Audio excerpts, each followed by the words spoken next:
Hey, what's up guys? Welcome back to my channel. Today I'm going to talk about your first day as a helper, what to expect. For those of you who don't know, my name is Austin Ross. I've been pipeline welding for about 7 years now, and I absolutely love it. My goal here on this channel is to help those of you who are new to the pipeline lifestyle, who are looking to get into it, just anything about it, you know, kind of seeing life through my eyes, what I see every day, what to expect every day when it comes to the welding truck or anything to do with pipeline lifestyle. If those are things you're interested in, make sure to subscribe and ring the bell to get notified when I post a new video every single Friday. So I'm going to start with after you've already hired in, because I've made a video on hiring in. We'll link it, or we'll put it up in one of these corners here, so you can go check that out if you haven't, as far as knowing what to bring when hiring in and everything like that. So whenever you hire in, you're either going to hire in one day, because the hiring process takes sometimes a couple hours, sometimes it takes almost all day, depending on what all you have to do for that particular job. So you might start working that first day, you might hire in and start working the same day, or you might hire in one day and then start actually working the next day. We're going to start with after you've already hired in. And for the sake of this video, let's pretend that you hired in one day and you're showing up to work the next day. After you've hired in, you might have already got over some of the initial anxiety as far as just who you're going to meet your first day and what to expect, what it's going to look like, how nervous it is just to hire in, you know, drug tests and all that stuff. If you've never done anything like that, it might be real nerve-wracking. But when you're new to it and you've never been out there, you have all this anxiety about like helping a welder. Like, you know, you're hired on to help a welder, but you've never helped, you've never been out there. Even though you might have been around welding, you've never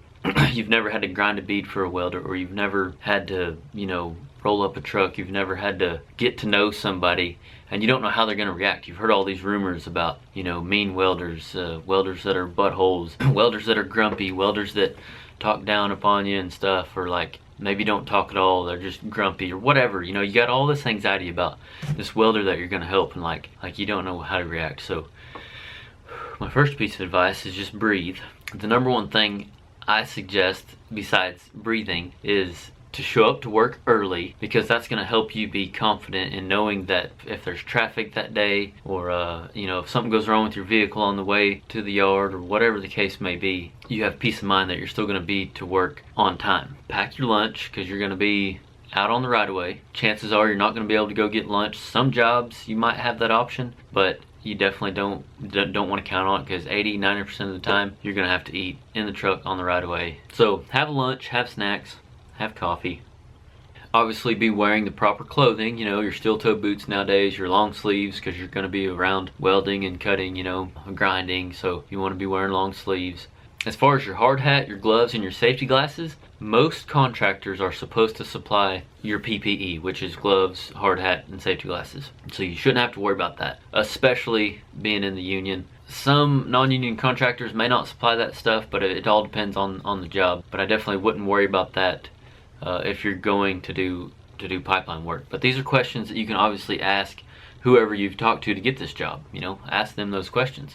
Think about that. Be ahead. That's one of my tips later on, is to be ahead. So you've got all that put together.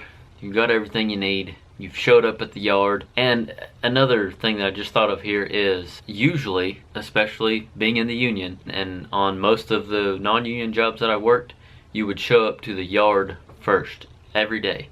Because especially in the union, because the union's a little more organized than a lot of the non-union jobs, is that's the meeting place. You meet, that's where you get your supplies, and that's where you get direction for that day. Because, you know, usually once you fall into a position, or once you get your position out on the right of way, you usually know what you're doing every day. But there comes times where the welding boss has got to move people around, or somebody called in sick or whatever. So rather than him calling, trying to get people swapped around every morning, he can actually walk around to each one of their trucks in the morning, because they're all right there in one place, and he can direct work from there. It's just a lot easier and a lot more organized whenever everybody shows up to the yard every single day. So usually that's the case. You show up to the yard every single day. So anyway, you've showed up to the yard as a helper. You've parked where you're supposed to park, or maybe you parked where you weren't supposed to park. That might happen too, depending on the yard. But somebody will soon let you know where you're supposed to park. But you can always ask the weld boss, because that's who you're going to want to get with first, is the weld boss, to get your direction for that day. Who you're going to be helping, or what you're going to be doing. Yeah, as a helper, you might be buffing bevels, you might be grinding beads, you might be, like, that might be all you're doing. You might not be helping a welder. You might be doing helper tasks on certain parts of the line. You might be cutting pipe for testing, for guys that are coming in to test, or in the yard doing anything, helping with fabrication, you know, set skids, do anything, set jack stands. You might just be an extra hand. Especially in the union, that's common to hire more helpers than welders, just because of the places where they can put them to where they can help. So you want to get with the weld boss so he can tell you where he needs you that day. So be prepared to do anything, you know, be prepared to buff bevels. And if you don't know what any of this is, ask him. You know, if he asks you, it's the best thing you can do, you know, with the weld boss or welder you're going to help, is be honest. If he asks you, hey, have you ever buffed bevels? If you haven't, say, no, I never have, but I'm more than willing to learn. Just show me what I need to do and show me what not to do, and I'm all over. You know, be confident, but ask questions. If you don't know, ask questions. That's my next piece of advice, is ask questions. It's very, very important to ask questions and be honest. It's kind of the same topic. Let them know you haven't done it. That way they can lead you in the right direction to get it done. And always be open to learn different ways to do things, because everybody does things different, and you might find a better way to do it if you're open to learning different ways. If you do go help a welder, the few things that I always suggest when helping a welder is, again, ask questions and be honest. A lot of them are going to ask you, what kind of experience do you have? How long have you been helping? If you haven't been helping at all, tell them, man, I've never helped. I just got out of school, but I really want to do this. I'm really ready to make a name for myself. I'm fixing to do things however you need them done and to the best of my ability, you know.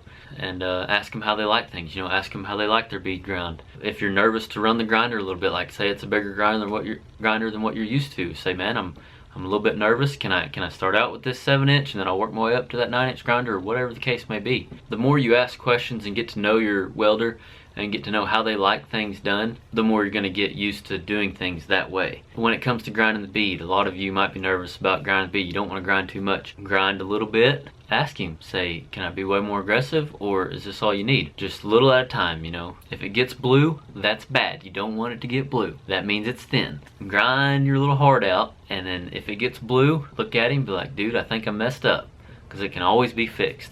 Now, you don't want to do that, but if it happens, it's not the end of the world.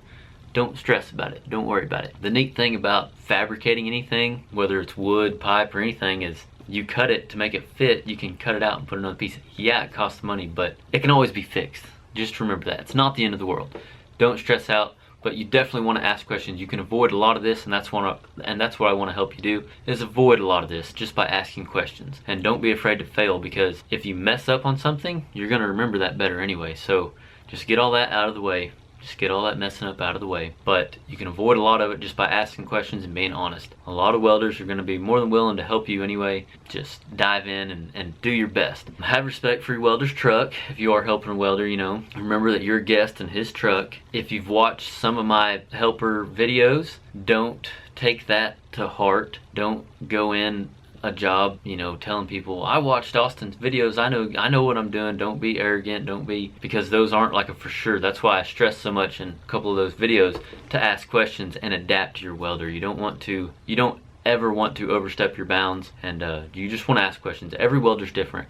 If you're helping this welder one day, if you gotta maybe go help another welder the next day because his helper laid out or something, ask that welder how he likes things. It could be different. Always go to each welder and just ask them how they like things, because every one of them's different. That's the best thing you can do. Don't assume that you know what they like or whatever. You just want to work really hard as a helper your first day, and remember that you're making a name for yourself on your first job. The harder you work and the more you strive to be a very good helper, all you're doing is planting a seed in these welders' minds, like, oh, I want him on the next job. I want him on the next job. Like, all these welders you help want you to help them, and all that's doing is gaining you job security, and you're getting to know that you're making a good name for yourself. So that's why being a helper is so important. So just keep that in mind your first day and throughout. You know, try not to get complacent throughout your first job. You know, be very mindful of what you're doing for your future in the moment. You know what I mean? Even whenever nobody's looking, be doing good. Next piece of advice is look ahead. You know, you're coming up on the end of the day. Be taking notes on your phone or on a notepad. Like whenever your welder says, these rods are running like crap or whatever, write down, we need a new box of 3s or we need a new box of 5s. Anything that you done that day that you ran out of, grinding discs, wire wheels, torch, if your torch messed up that day. I mean, there's so many things to keep track of. You might think you're keeping track of it all, but you might forget that one thing. You know, you gotta make sure your propane's filled. You gotta make sure you got plenty of oxygen and acetylene. So like, you just wanna make sure, especially if you're just starting on a job and you don't have everything you need, it might take you a couple days to get it all.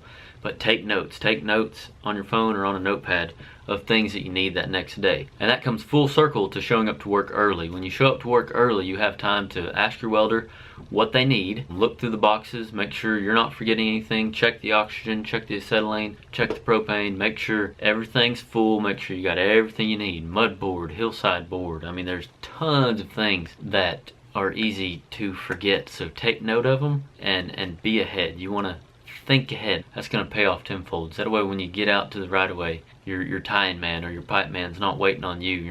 Nobody's waiting on the welder, because the welder's got oxygen, he's got, you know, rods, he's got plenty of stuff to work with. You know, be thinking ahead. That'll pay off. And like I said about the truck, you know, you're a guest in his truck. Don't talk just because there's silence, you know. Kind of just go with the flow, adapt to your welder. If he talks a lot, you might talk a lot, you know. If he don't talk a lot, don't talk a lot, you know. Just be respectful and get to know, you know, your welder. That way you know what to do in different situations and how to react whenever, you know, they get frustrated or whatever, you know what I mean? So just adapt to your situation and just have fun. Have fun your first day, get to know people, talk to people, start your network. That's where it all starts. A lot could stem just from that first day. So be in good spirits, have fun, learn everything you can. That pretty much wraps it up for this video. I hope this was helpful. Let me know in the comments if you have any questions. And my piece of advice for this week is have a good attitude. Your attitude is going to take you places. It's going to go a long way in this industry. So have a good attitude. And remember, learn something every day. We'll see y'all next Friday. Thanks for watching.